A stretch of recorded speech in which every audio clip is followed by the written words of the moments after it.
achieves what. The other thing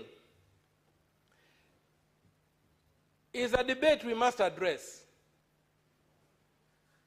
between the primacy of political action versus His Excellency cannot present the determinism of the market as a solution to a developing economy like ours. Primary action must be political action. And political action must be fashioned around the laws of the country. I didn't hear the President address the question of odious debt of the economy. We must look at governance. What are we spending money on? We have one of the largest governments since independence, bloated, obese, unhealthy. Too many principal secretaries, duplicious, doing nothing.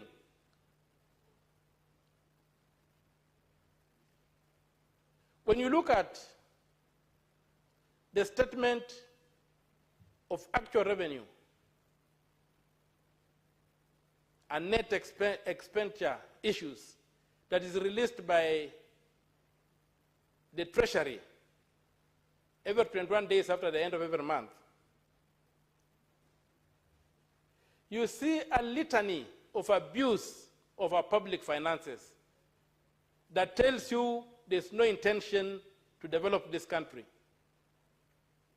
On the floor of this House, I've raised a statement about 19.6 billion shillings, which was spirited out or siphoned out of the consolidated fund using a vote head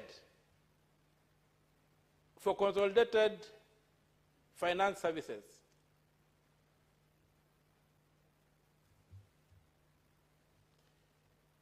Mr. Speaker,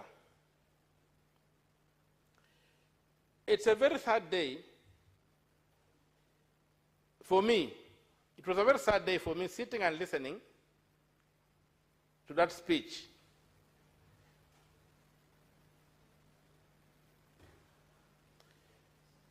Look at a concept like the various funds that are being talked about, the Weather Fund, the Women Fund, whatever fund, and you.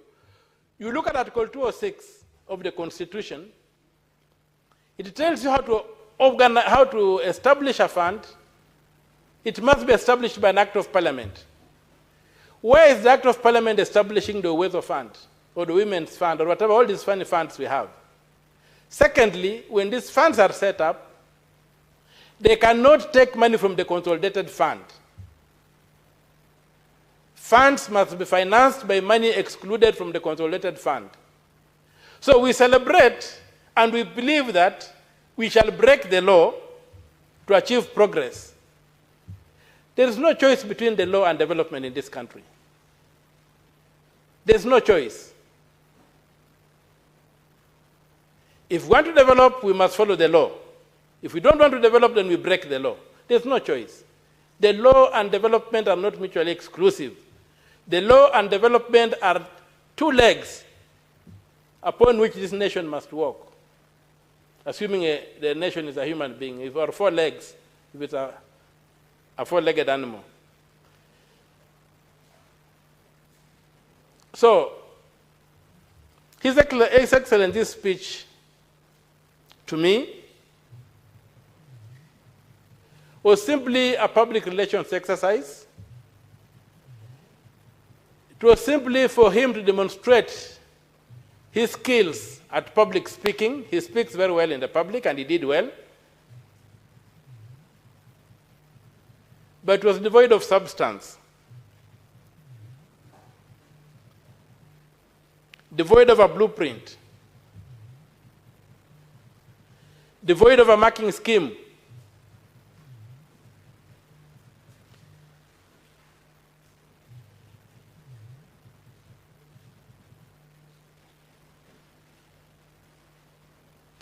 And it ignores the real economy.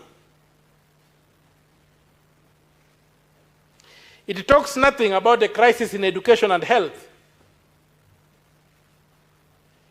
It praises SHA.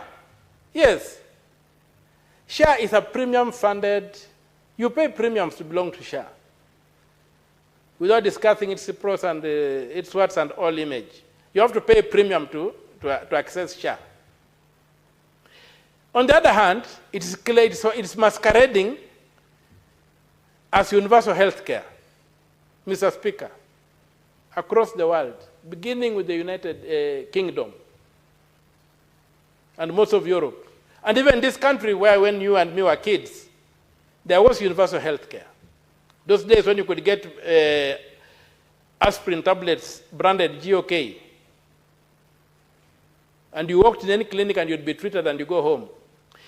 Universal health care can only be funded by direct taxes. Just like a road built by taxes and anybody can walk on it. Once you introduce premiums, it ceases being universal. It's only available to those who can pay. And so, continuing to fool Kenyans that we have got universal health care in this country is not acceptable. When you go to education, Article 53 of the Constitution is very clear. Every child is entitled to free and compulsory basic education. A child is anybody under 18. His Excellency runs a government that gives us fee structures. What is a fee structure? For primary schools, for secondary schools? You see our kids on the roads every day being sent home. Who is imposing these fees? Is it constitutional? His Excellency. Senator Catherine Muma. Thank you, Honorable Speaker, for an opportunity to comment on the State of the Nation address by His Excellency Honorable William Samoei Ruto.